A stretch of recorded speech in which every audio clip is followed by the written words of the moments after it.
week we start off with Dark because Dark Elevation seemed to be a best of compilation, and I couldn't be bothered to watch it, even though it's probably the last ever episode. So this is Dark. Harley Cameron going up against Mafiosa, and there was a lot of gesticulating, as of course Excalibur remarked. For me, Harley Cameron seemed rather dainty around the ring.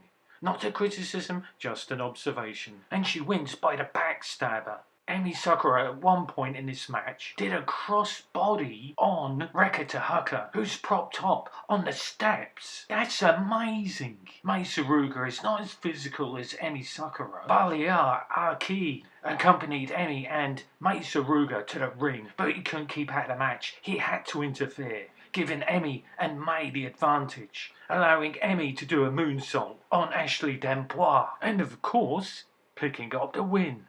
Taya Valkyrie was billed as a credible threat correctly, although I don't know about not using the Road to Valhalla. I would have liked to have seen both wrestlers use that move. Surprisingly, in this match, there was no interference from Mark Sterling or Layla Gray. In parts, this match felt like it was kind of in slow motion. In other parts, there was a magnificent superplex by Jade on Taya Valkyrie from the top turnbuckle. And that's what we need to see from Jade, because she can be the breakout star that AEW are looking for, or at least one of them. But for all the build and all the excitement, it ended in a surprise roll-up. And of course, Jade retains. And this was because Taya Valkyrie wasn't allowed to use the Road to Valhalla. So when she was distracted, Jade rolled her up. And she was so mad after the match, Taya was actually going to do a Road to Valhalla on Aubrey Edwards. Clearly this is not over. This is just a build to the pay-per-view,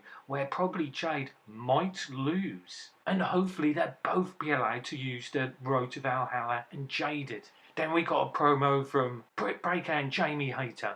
The feud isn't over between them and the Outcasts. Dark Elevation finished, but it does feel like Ring of Honor does feel like Dark Elevation this week, because we got a lot of jobber matches, but we got Lady Frost and Athena. Lady Frost was doing a cannonball and flippy stuff off the top turnbuckle, even though Athena is amazing, and I don't know how they're going to replace her, because clearly she's got to lose sometime. I felt in this match Lady Frost was just a jobber, and she's really, really good. And I felt just a little bit disappointed. I wanted her to win this proving ground match.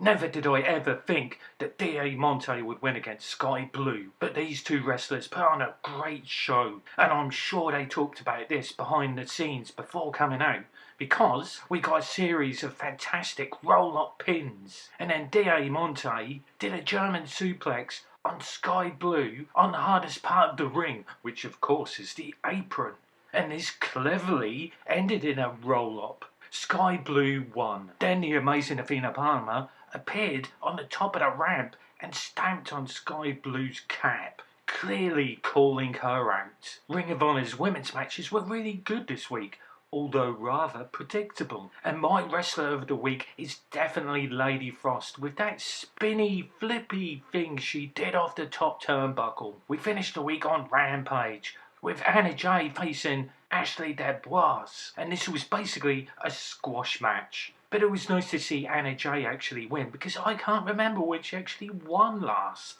And Ashley continues her way of being a jobber by tapping out to the rear naked choke. And to forward the story between Anna Jay and Julia Hart appeared in the ring after the lights came back on. And this is a good storyline, but I'd like to see Ashley actually win a match. Maybe you could book it as jobber versus jobber. Not a criticism, just an observation.